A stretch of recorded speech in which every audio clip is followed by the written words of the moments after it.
Hello everyone, welcome back to the channel. Today I'm doing a review of Dune. It was an interesting experience for me because it was quite different than the books that I usually like. Usually my favorite books are the ones where I really feel a lot of emotional attachment to the characters and in general the cast of the story. And here I did have some emotional attachment, especially towards the end. My emotional attachment was growing. But for a large part of this story, I was really interested in a lot of things in this book, which I will get into. But the character work in itself was weird. Like, I feel like the characters weren't the main focus of the story.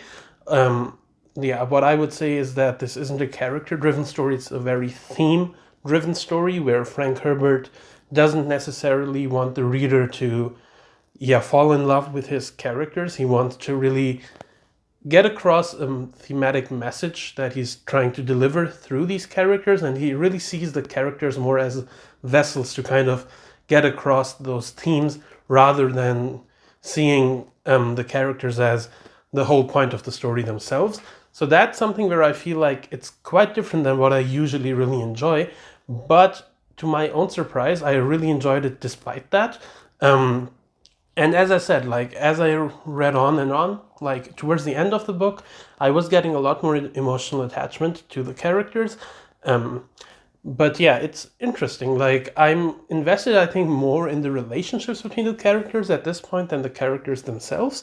But yeah, so that's just something right off the bat that I just think makes this a very weird experience for me, because I thought I had, like, found this aspect for me as a reader that I would need a cast of characters that I really emotionally resonate with to kind of really love it, which for me, like in The Song of Ice and Fire and Resident Files, has been the case the most. But here it's quite a different experience. One thing I want to talk about is, in general, the structure of the story. So basically this book is split into three different, it's called books, I'll call it parts. It's one novel made of three different parts, and all three parts are very different and very good for different reasons. And I feel like especially the first part I really enjoyed. So I was having a bit of a hard time with the second part because it was such a drastic shift in terms of the focus of the story. But as part two went on, I was getting deeper. I was getting more into it, and I really enjoyed that as well. And part three, I felt like, was just awesome. I think part one may still be my favorite part of the book because, that part deals a lot with politics and political intrigue in general. But I'm not sure if it actually is my favorite part. Like, I think just in terms of when I think about it, I think I really enjoyed it. But I feel like the whole book in general works so well that, I think part two is probably my least favorite part, especially the beginning of part two. But overall, it's hard to kind of decide. Even the ending of part two is like incredibly good. So that's something that I found interesting. Another thing about the general way Herbert structured the book is that it's very dense. So basically, while I was reading it, like 100 pages into the book, I was already like, okay, I feel like already rereading it, because you kind of realize that you're missing a lot of like subtle stuff that's happening. And one saying in this book is like that there are plots within plots within plots, and that on one hand applies to the political scheming that's going on, but it also applies to how Herbert is developing the story, because there are a lot of different layers to it. Like, you have the basic layer of the story that's happening, then you have behind it you have like the layer of like how the story is affecting the characters, which he explores as well. I'll get into like how exactly he does that. But so that's something that you need to keep track of. There's a lot of like philosophical discussion here. Later on, there's a lot of ecological discussion. And he does a lot of things in very few words, and simultaneously that it's like you might be missing out on like even world building and stuff, because this book has very surprisingly very little exposition. Like, all of these aspects that I'm talking about, it's kind of delivered through behavior of the characters, through the plot, or through dialogue. Basically, it's never that you'll get a whole passage of him just doing world building. The world building is delivered through the characters and through yeah, characters from different areas kind of reflecting their own cultures and how how how they kind of grew up and how they see the world in general. So yeah, it's very interesting and an interesting approach. It has its downsides in that you kind of need to concentrate a lot to kind of appreciate everything that he's doing. I feel like still, even after I read it, I feel like I probably still missed out on a lot of stuff. And in fact, I actually was reading this in a buddy read.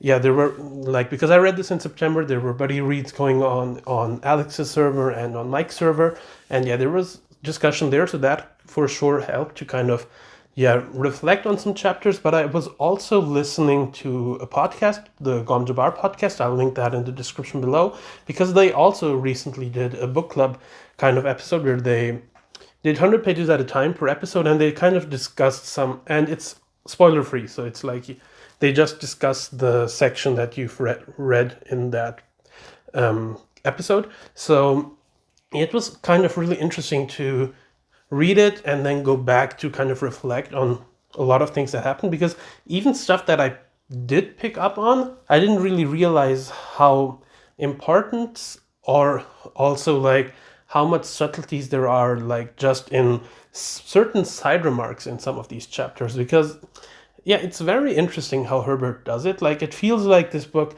like, I can definitely see like why a lot of people keep rereading this book, because I feel like reading it for the first time and then rereading it, and probably every reread you probably will have very different experiences, because you'll probably notice a lot more stuff that's going on. And that's not just like to kind of predict stuff that's going to happen, because that's not something that's really the point of the story here, because this isn't the kind of story where it's built on you need to find out what's going to happen, because in a lot of times he just tells you what's going to happen, because we have these epigraphs before each chapter, and yeah, a lot of them are from the future, so it's like we already know what's going to happen, but the point is really to see how it gets to that place. So yeah, it's not really that you, when you reread it, that you kind of put together more hints to how stuff will play out later on in the book. It's just more aspects to the characters that you'll probably figure out, more world building aspects that you'll figure out, more like general, like as I talked about, the philosophy and ecology that you'll probably see. And yeah, I cheated a bit because I got the podcast, which the people who were doing the book club had already read the books multiple times before, so they kind of already had that hindsight. So it kind of helped me to appreciate those aspects a bit more. But I think even without that, it's pretty. Yeah, I think it's very apparent how much depth there is in this world and in the story in general.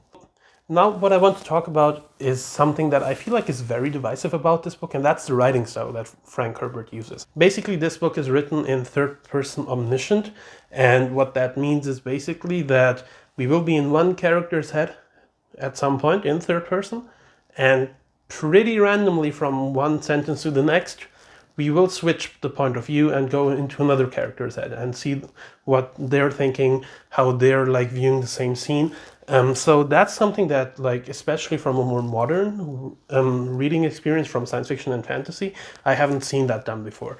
And it's actually surprising to me that nobody does this, because I feel like Herbert does this really well, and he uses this really in an amazing way. And I'm kind of surprised with how influential this book is, and also how influential Tolkien is, who also employs a similar narrative style, that this isn't something that's more prevalent in modern days. Because a lot of people are inspired by the stories of these two, but I'm surprised they're not inspired by the narrative style, because I personally think that this third person omniscient narration really helps Herbert to be more efficient with the word count of the story. Because I feel like, so usually nowadays we have this like third person limited story, mostly where you have like each chapter is from one particular character's point of view, so you basically mostly get their thoughts in for a few pages.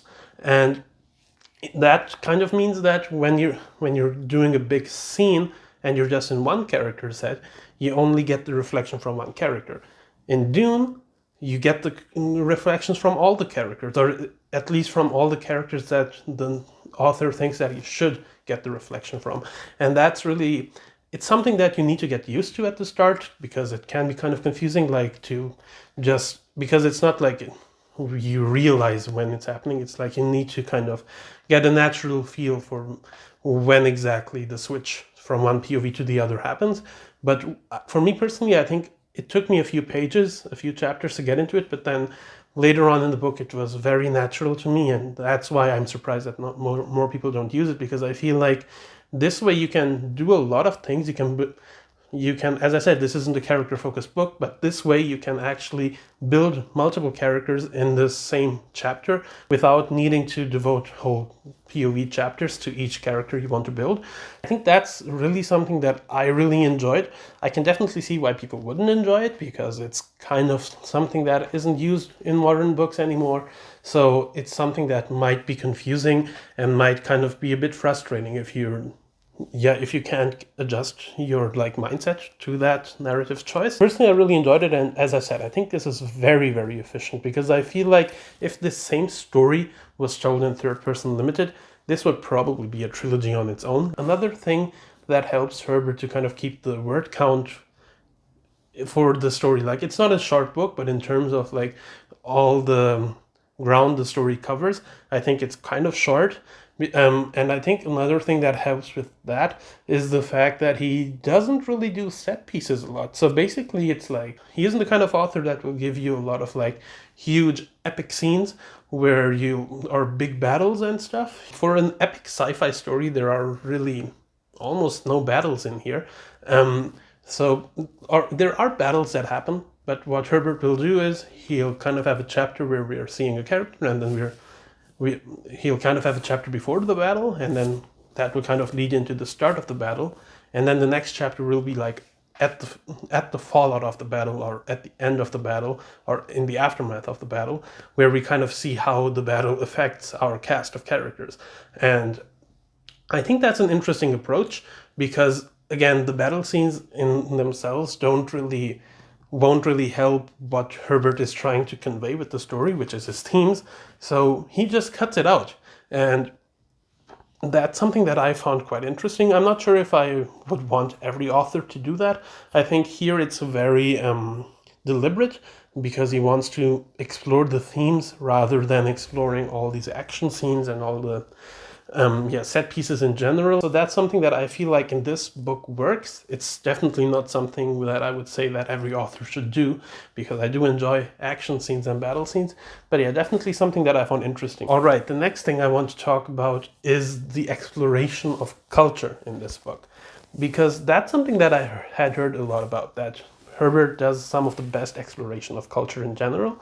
And I think that's even though it's such a hyped aspect of the book, I think it's really undersold even, because I think so basically it's not you have a lot of different cultures that he builds. You have this one basic culture of the Fremen, and the Fremen are the native people of the desert planet Arrakis. So these are the people who kind of have to deal with all the environmental aspects of the planet, which is it's just a desert. There's a lot of focus on not wasting water. They kind of have to navigate how to deal with sandworms. So it's very, very interesting. And I think it's one thing to kind of just establish that that's something that a culture is about, or that's something that the culture really cares about. What Herbert does here, though, is he makes those aspects part of every major thing that Fremen do. So basically, that part of their culture, it's so ingrained in each member of the Fremen culture that it's just something that with every action they do, with the way they react to certain things, it's just you can really see, okay, wow, this is really not just something that's a gimmick, basically, where it's okay, we've established that this is part of the culture, now let's focus on the important stuff. It's really part of each interaction you'll have with Fremen. It's something you'll always see, the way a Fremen reacts to certain things and the way a person that's not native to Arrakis reacts to the same thing is very different. And we get this kind of clash of cultures a bit, because we obviously see people who have to deal with Fremen. So I think that's incredible, actually. I was kind of floored at certain scenes where I was like, okay, this is a really cool scene, and I feel like Herbert levels those up just by just by including something that plays into the culture where you're like, okay, wow, the way these people react to it is very different than how other cultures would react to it. I appreciated just this aspect and this focus on culture a lot. And it really feels like Herbert thought about this every time he was writing about a Fremen character. And even apart from the Fremen, I think the other groups of people we get in this book are really interesting. The Bene Gesserit are super interesting. I also thought the Spacing Guild was kind of intriguing. We didn't get a lot about the Spacing Guild, but I thought it was an interesting way to portray how space travel works in this universe. Now I do want to talk a little bit more about the characters. I know I started off this review saying that I'm not as emotionally invested in these characters as I am in other cast of characters, and that is true. But I do think that I do want to make it clear that I do think the character work here is good. It just doesn't, the focus on the characters just isn't how I usually prefer it. So basically, I think all characters that we get in this book, or that we get to focus on in this book, are very much, they're very distinct. I don't feel like he writes characters that kind of feel very similar. At the start of this book, I really, really loved Duke Leto and Lady Jessica. I think those two characters are realized super well. I also really love the discussion about the relationship. That's done really well as well.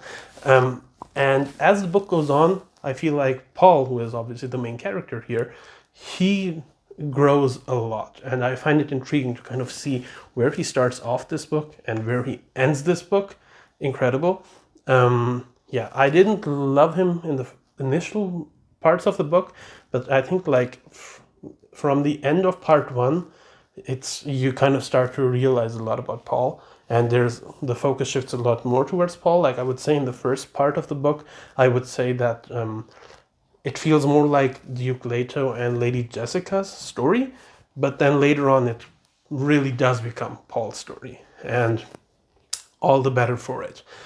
But now, in terms of the side cast, it's really, really well done from all the people in the Atreides household, who are Duncan Idaho, Gurney Halleck, Thufir Hawat, to the Fremen characters. We have Chani, Stilgar, Liet Kynes, and even the villains. Now, the villains are something.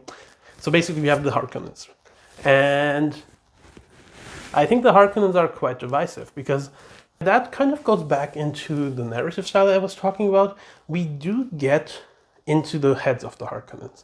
And usually, especially in modern books again, when you go into the heads of the villainous part of the society, the point is to kind of create moral ambiguity, right? To kind of make you realize, they also have a point. And Herbert goes into their heads, but he doesn't do that. He goes into their heads to kind of really show these people are evil. And they are kind of cartoonishly evil. They are evil just for the sake of being evil. And that's something that obviously, again, in terms of modern literature, and again, in terms of what I like usually, that's something that I wouldn't usually prefer. But I feel like, again, as I said earlier, the characters in this book are vessels to kind of get across the themes. And again, Herbert doesn't want us to kind of feel for the Harkonnens. He needs the Harkonnens to do a very specific job in the story, and he has them do that very specific job. And for that job, it's easier to have them just be evil for the sake of being evil, and that's what he does. So again, it's not something I would prefer to do usually, but I get why he did it. And I'm not sure like how exactly this would be viewed in terms of when this was released. Like the book came out in 1965. I'm not sure like if moral ambiguity would have been something that people appreciated. Personally, I do think moral ambiguity would be interesting, but I don't think it was needed in this particular story because we don't have the moral ambiguity in terms of the villains, but I do think, especially later on in the book, we get a lot of moral ambiguity in terms of the protagonists of the story. So I think that aspect is kind of covered, and that moral ambiguity is way more in line with what the themes that Herbert is tackling, which is kind of warning people about charismatic leaders. And that's something where, yeah, obviously the moral ambiguities come in. And I think that's done really well. So it's not like, I don't feel like Herbert can't do moral ambiguity well. I just think he didn't think it was necessary to give moral ambiguity to his villains, which again, it won't work for everybody, because it can kind of come across as the villains are just evil for the sake of being evil, and that is kind of true. I didn't mind it. One thing I definitely want to talk about here is the setting. I think Dune, as the setting of this book, is incredible. I think Herbert does such a great job to kind of develop he develops the atmosphere of the planet and the hardships of living on the planet really, really well. Like, we don't get a really great idea of how Dune looks, how the map is. I think there's a map in the back of the book I had, but like, I did not understand how that map worked. It was a very weird map. Like, I don't think we know Dune in terms of like how it looks and how the geography of it works, but what we really understand is how hard it is to live on Dune, what the different challenges are that people who are living there and people who are ruling there are facing. And we have, as I said, it's a desert planet. There is water is really, really important. There are sandworms on this planet, and you kind of, when you're in the desert, you have to kind of circumvent being attacked by sandworms. These aspects do sound interesting, and they sound kind of, okay, that's cool. But I think Herbert, he does it in such a like complex way, and he kind of, again, he makes it part of every decision that these characters are making, that it really feels like, okay, the stakes are high. Like, a lot of the behavior of the people in this story, it comes down to the fact that they are on this particular planet. Like, if they were on a different planet, their decisions would be very, very different. And I think that's kind of something, it makes it feel like just the planet in itself is kind of a character, because the planet in itself just poses a lot of challenges. And I thought that was done so well, and I really loved that. And like, in early parts of the book, I was thinking, okay, like, this could be told, like, the same story could be told in a different setting. And I feel like, especially in part 2 and to some degrees in part 3, I feel like this very much feels like, no, this needs to be the story of this particular planet, which I appreciated a lot. Another thing about the planet that's really well done is the discussion about its ecology, which we get certain chapters that are very heavily focused on that. And I really loved it. Like, I didn't think I would love that aspect. Like, I had heard that it's kind of a focus. It wasn't something that I was super interested in, but it's done so well. And there's even an appendix that's just called Ecology of Dune, where we kind of spend 10 pages just about that. And I read all of it. I can't say I understood a lot of it, but I think it's really interesting. And there's one particular chapter in the book where it's basically all about ecology. And it's one of my favorite chapters in the book. Yeah, and now finally, I've thought a lot about the themes of the story. And that's something that I kind of want to hit home, that this is a theme-driven story. Because a lot of the criticisms I hear about this story kind of boil down to, yes, those things are valid in a lot of ways. Like, as I said, the villains are not very complex. The characters can sometimes be flat, because Herbert sees them as vessels for his themes. And really, that's something that I feel like can kind of put this book a bit down for people who kind of don't care about that. They want more of the more character or plot focused story. And I feel like that's just not what Herbert was going for. I can definitely see, if you don't enjoy it, that's kind of sad, but I feel like you need to go, if you're going to read this book, I think you would enjoy it more if you kind of go into it with this mindset that it's theme driven, and that it's something that you kind of need to read into, like a lot of the things that he's doing. You need to kind of think about what the bigger picture of a lot of the decisions that Herbert is making here are.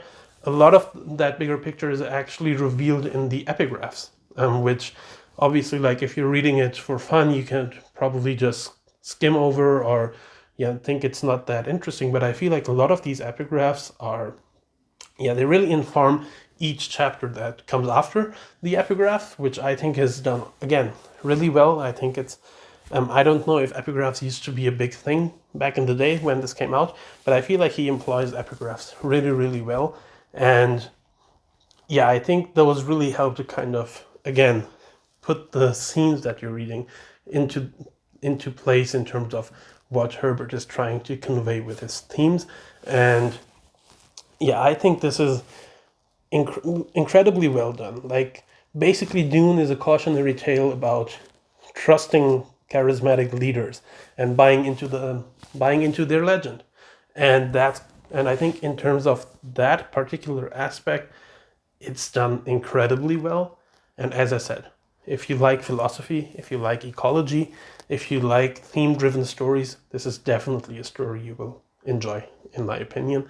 I enjoyed it a lot. I was not expecting to enjoy it this much, but I did.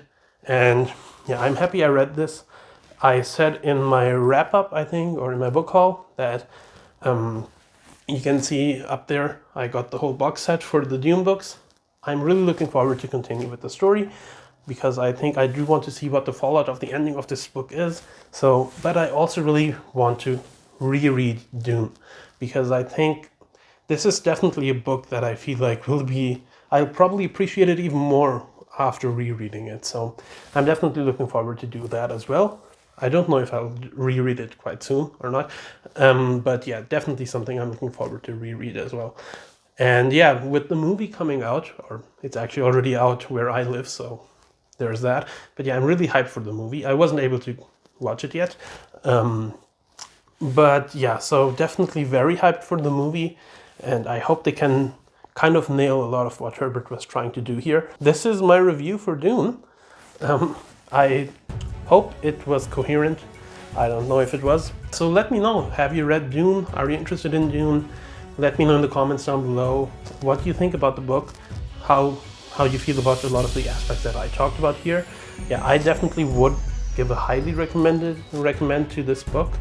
Obviously, it's a classic book, so it's not like you need my recommendation like you probably already had, but I hope I could, if you were kind of unsure about whether this was for you, that I could help a bit. So yeah, I hope you enjoyed the video. If you did, leave a like. Have a nice day. Goodbye.